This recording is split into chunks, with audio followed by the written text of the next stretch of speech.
नाज़रीन अॼुकल्ह जे जदीद दौर में जिते मोबाइल फ़ोन हिकु ज़रूरत जी शइ आहे, उते इन ज़रूरत जी शइ जा केतिरा ई फ़ाइदा ऐं नुक़सान बि आहिनि। केतिरा ई अहिड़ा पैकेजिस जेके आहिनि उहे निकिता आहिनि जो माण्हुनि जी ज़िंदगी जेकी आहे उहा मुतासिर थी रही आहे ऐं माण्हू सॼो ॾींहुं फ़ोननि ते ॻाल्हाइनि था या वरी SMS करण में रुधल नज़र अचनि था।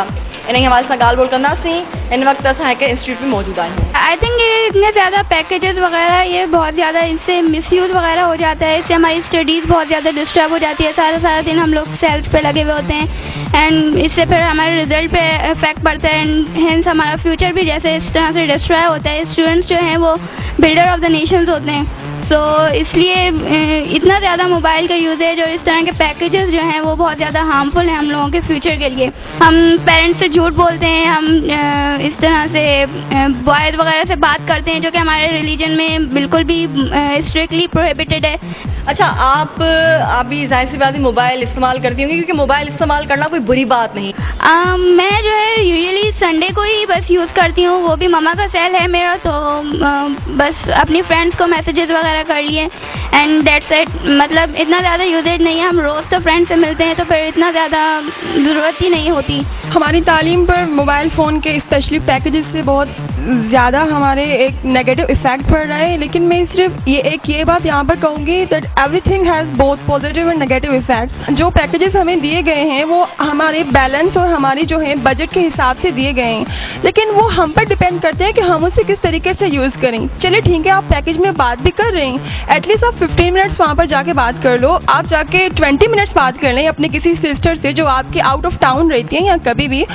कंटिन्यूस आपको ये नहीं करना कि भाई 1 घंटा है तो हमें वो पूरा ही करना है, 1 मिनट भी नहीं छोड़ना। क्यों हम खामखा किसी कंपनी को ये भी 1 मिनट दे दें, हमारे पैसे ज़ाया हो रहे हैं। लेकिन अगर हम सर्च के हिसाब से जाएं तो ये हमारे माइंड पर, हमारी माइंड के जो रेज हैं इंटरनली उस पर नेगेटिव इफेक्ट पड़ रहा है। आहिस्ता आहिस्ता से जब हम खामखा इतना ज़्यादा बोलेंगे तो वो हमारे माइंड पर नेगेटिव इफेक्ट पड़ेगा। किसी चैप्टर के बारे में कोई भी क्वेश्चन करते हैं तो वो बहरे से हो जाते हैं, they will be dumbfounded. But if you talk about the packages, the SMS package, the call package, they will answer you. So definitely study पर तो हमेशा नेगेटिव असर पड़ रहा है मोबाइल फ़ोन का। मैं ये सजेस्ट करूँगी अगर हम मोबाइल फ़ोन में एंटर हो रहे हैं, पहले हमें अपनी स्टडी कंप्लीट करनी चाहिए, आफ्टर दैट हम इस पॉइंट में, इस फेज में इन हो। मोबाइल फ़ोन इस्तेमाल करती हैं? नो, नहीं करती हैं। क्यों? हमारे फादर का मोबाइल है और मुझे मोबाइल यूज़ करना इतना अच्छा भी नहीं लगता। टाइम पास हो जाता है, कभी रात को ले लेती हूँ, कभी मेरे जो फ्रेंड्स वगैरह हैं तो उनके मैसेज ज़रूरी आ जाते हैं तो इस वजह से। अच्छा, फ्रेंड्स से क्या बातचीत करती हैं, मतलब कितनी देर तक बात करती हैं? हाफ आवर, आधा घंटा बस। और मैसेजेस पे? मैसेजेस पे मैं इतना नहीं करती कि जो पैकेज नहीं करवाते। आप मोबाइल इस्तेमाल करती हैं? करती हूँ, लेकिन कभी कभार, जैसे कभी इमरजेंसी आ जाती है, अगर हम अभी सेंटर आए, कोई इमरजेंसी आ जाए तो कॉल करनी पड़ती है। और कभी कभार मिसयूज़ भी हो रहा था, हर चीज़ का एक यूज़ भी होता है और मिसयूज़ भी होता है, लेकिन अब आजकल हम मिसयूज़ कर रहे हैं हर चीज़। अच्छा, जो ये पैकेजेस आए हुए कि भाई 5 मिनट में जो है ना पूरा घंटा जो है बात करें या पूरा दिन जो है वो बात करें 5 मिनट में या 20 रुपये में, उस हवाले से क्या कहेंगी? पैकेजेस करवाती हैं वो? वीक में 1 दफ़ा, संडे को वीक में 1 दफ़ा करवाती हूँ, वो भी फ्रेंड्स के मैसेज होते हैं, अगर कोई रॉन्ग नंबर आ भी जाता है तो नो आंसर। अच्छा, किस किस्म के मैसेजेस आते हैं? फॉरवर्ड मैसेज अक्सर करके जो पठानों के और सरदारों के आते हैं, तो उस हवाले से वो आपके पास भी आते होंगे? जी, वही फॉरवर्ड कर रहे होते हैं आगे। मजा आता है इस तरह करके? ऐसे ही टाइम पास कर, और अगर नहीं करते तो फिर फ्रेंड्स कहते हैं कंजूस। मुझे ज़्यादा मोबाइल यूज़ करना अच्छा नहीं लगता। पैकेज वगैरह मैं वीक में 1 दफ़ा कर देती हूँ जब मुझे नानों से बात करनी होती है ज़्यादा। अच्छा, जो SMS पैकेजेस होते हैं उसके बारे में क्या ख्याल है? SMS पैकेज आई थिंक ये वक्त और पैसे दोनों का नुकसान है। हम इसमें अपना वक्त भी ज़ाया करते हैं और पैसा भी ज़ाया करते हैं। अगर हम यही वक्त और पैसा अगर अपनी स्टडी में इन्वेस्ट करें या किसी और अच्छी चीज़ में तो हम बहुत अच्छी तरक्की कर सकते हैं और बहुत अच्छा हमें फ़ायदा हो सकता है। क्या आप समझती हैं कि मोबाइल फ़ोन इस्तेमाल करने से जो है वो आपकी पढ़ाई पर असर पड़ता है? पड़ता है, क्योंकि मैसेजेस आ रहे होते हैं ड्यूरिंग हम स्टडी, हम पढ़ रहे होते हैं, मैसेजेस आ रहे हैं, फिर हमारा दिल भी चाहता है पढ़ लें किसका मैसेज है, तो हमारी स्टडी बहुत डिस्टर्ब होती है। घर में कितने मोबाइल फ़ोन? 5। 5 में बस जी। तो सब पे पैकेजेस होंगे SMS के, और वो क्या कहते हैं उसको, पूरा दिन फ्री बात करने के पैकेजेस? ऑलमोस्ट सबके ही होते हैं। आप किससे ज़्यादा बात करती हैं मोबाइल फ़ोन पर अगर फ्री पैकेज होगा? मैं अपनी फ्रेंड से। फ्रेंड से बात करती हैं? जी। मोबाइल फ़ोन का इस्तेमाल नॉर्मल वे में, अच्छी वे में करना चाहिए, बुरी वेज में नहीं। जैसे कुछ लोग मिसयूज़ करते हैं और ये अच्छी बात नहीं है, क्योंकि वो हमारे पेरेंट्स हम पे रिस्पॉन्सिबिलिटी रखते हैं कि ये ऐसा नहीं करेंगे। कितनी वो हम पे बिलीव रखते हैं और हम उनका बिलीव तोड़ें, तो it's not fair. I don't use the mobile phone, but I know very much about it. I think so it's better for us to use, because if we have any emergency, so we can call to everybody. We don't use the PTCL very much, and I think so we should use it for good ways, in good ways, like using internet anywhere, but we should not misuse it. Mobile phone जो इस्तेमाल ॾाढो आम थी चुको आहे। Packages ऐं जेके SMS package हुननि जे करे तव्हां बि पैकेजिस इस्तेमालु कंदा? बिल्कुलु, आउं बि पैकेज इस्तेमालु कंदो आहियां। पोइ तव्हांजी स्टडीज़ ते केतिरो फ़र्क़ु? स्टडीज़ ते फ़र्क़ु पवे थो। इन सां मतिलबु मां ईअं चवंदुसि त ही जेके पैकेजिस आहिनि इहे ख़तमु कया वञनि। हूअं त मतिलबु जेके ॿार आहिनि उहे त चवंदा जेका हुजनि पैकेजिस त इहो वधीक सुठो आहे, पर आउं चवंदुसि त इहे पैकेजिस ख़तमु कया वञनि। ऐं ॿी इहा ॻाल्हि त जेके इदारनि में, तालीमी इदारनि में जेके फ़ोन खणी था अचनि उनजी बिल्कुलु सख़्ती सां मना कई वञे, त या कोई बिल अहिड़ो पास कयो वञे असेंबली में त जिथे भी कोई इदारो हुजे, तालीमी इदारो, यूनिवर्सिटी या दर्सगाह, उते बिल्कुलु जेको बंदि कया वञनि। उन सां इलाही लॉस आहे, मतलब उन्हें रखने से लॉस है, मानू जी कंसंट्रेशन हुआ जो का एजुकेशन में नथी थे। बच्चों की तालीम डिस्टर्ब हो रही है, पढ़ते नहीं है, ज़्यादातर पैकेजेस वो की तरफ चले जाते हैं, डे एंड नाइट पैकेजेस आए हुए हैं।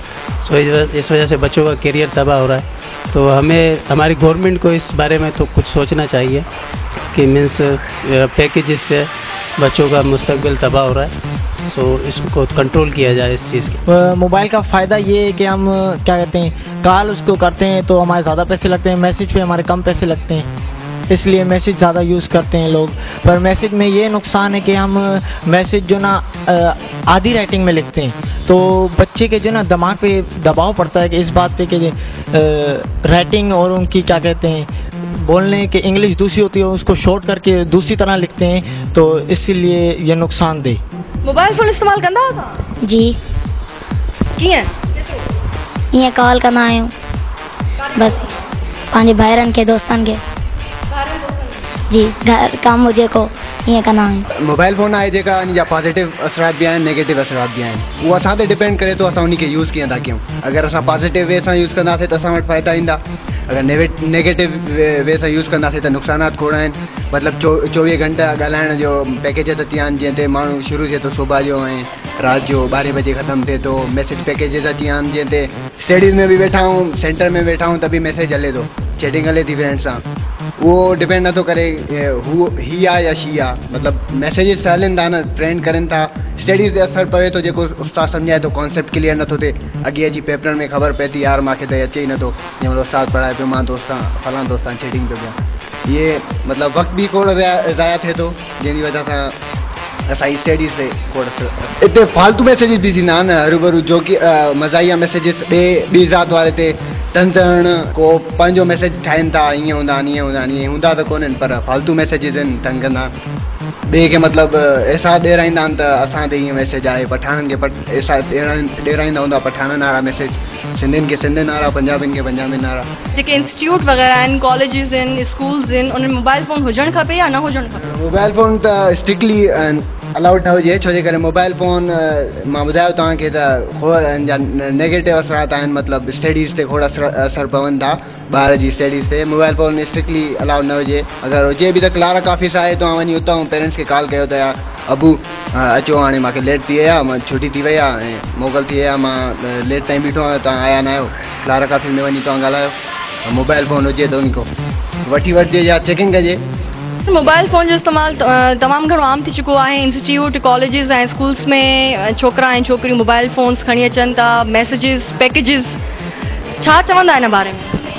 मां इहो चवंदुसि त जीअं मां पाण इन शोबे सां मुंहिंजो वाबस्ता आहियां, त इन जे घणे इस्तेमाल सां तालीम ते तमामु बुरा असरात पिया आहिनि। छो त जेके ॿार इन्हनि SMS जेके इन्हनि खे पैकेजिस मिलनि था ऐं सस्ता पवनि था, ऐं जॾहिं उहे इदारनि में खणी था अचनि त लेक्चर जे दौरान बि क्लासनि में बि हू पंहिंजे मोबाइलनि में उनजी कंसंट्रेशन हूंदी आहे, उन्हनि जी इहा तवजो न हूंदी आहे त टीचर्स छा पढ़ाए रहियो आहे। ऐं उन खां अलावा जेको आहे जीअं इम्तिहान थींदा आहिनि, इम्तिहान दौरान बि जेको आहे इन जो तमामु घणो मिसयूज़ थींदो आहे। त मां त ईअं चवंदुसि त जेको आहे तालीम में जेको आहे जेकॾहिं जेको इदारनि में हिननि शयुनि जी जेका आहे इन ते बंदिश विधी वञे त बहितर।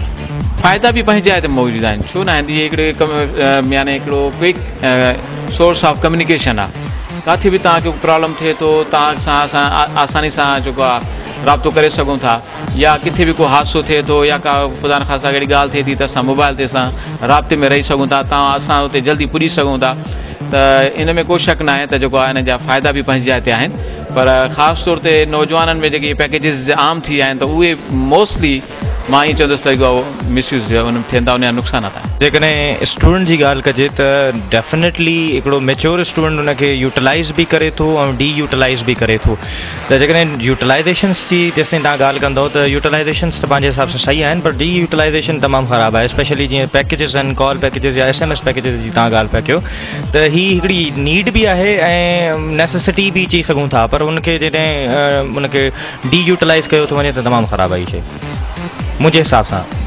सर तव्हां पैकेजिस ऐं ये मोबाइल फ़ोन्स इस्तेमालु वग़ैरह कंदा हो, केतिरो कंदा हो? डेफिनेटली को माण्हू हिन शइ खां इनकार न कंदुसि, एज़ वेल मां बि न कंदुसि, छो जो हीअ जेकॾहिं हिकिड़ो तव्हांखे 50 रुपए में हिकिड़ी शइ आहे त बाबा Ufone to Ufone all networks ते या पंहिंजे नेटवर्क ते फ्री आहे कॉल, त तव्हां ज़रूरु अवेल कंदो। तव्हां न चाहींदो त भई असां 100 रुपयो या 50 रुपयो या उन खां मथे जी कॉस्ट ख़र्च करे असां उन्हनि खे कॉल कयूं, त हीअ सुठो बि आहे। कॾहिं कॾहिं इवेंट्स हूंदा आहिनि जेकॾहिं तव्हां ईद जे मौक़े ते या कंहिं अहिड़े ओकेजन ते तव्हां पंहिंजे रिलेटिव्स वग़ैरह खे ईद मुबारक या कुझु चवणु चाहियो था, त इहो सुठो आहे, इन ओकेजन ते सुठो आहे, पर इन जो मिसयूज़ न कयो वञे। नाज़िर सखर जेके इंस्टीट्यूट में असां मौजूदु हुआसीं, जिते असां मुख़्तलिफ़ स्टूडेंट्स ऐं उस्तादनि सां ॻाल्हि ॿोल कईसीं मोबाइल फ़ोन जे इस्तेमाल सां, मोबाइल फ़ोन इस्तेमालु करण जा केतिरा फ़ाइदा आहिनि, कहिड़ा नुक़सान आहिनि, पैकेजिस कहिड़े तरीक़े सां इस्तेमालु थियनि पिया, इन जा कहिड़ा असरात माहौल ते पवनि पिया, पढ़ाई ते पवनि पिया। कैमरामैन सईद भयो सां गॾु नौमिता गुल, KTN न्यूज़ सखर।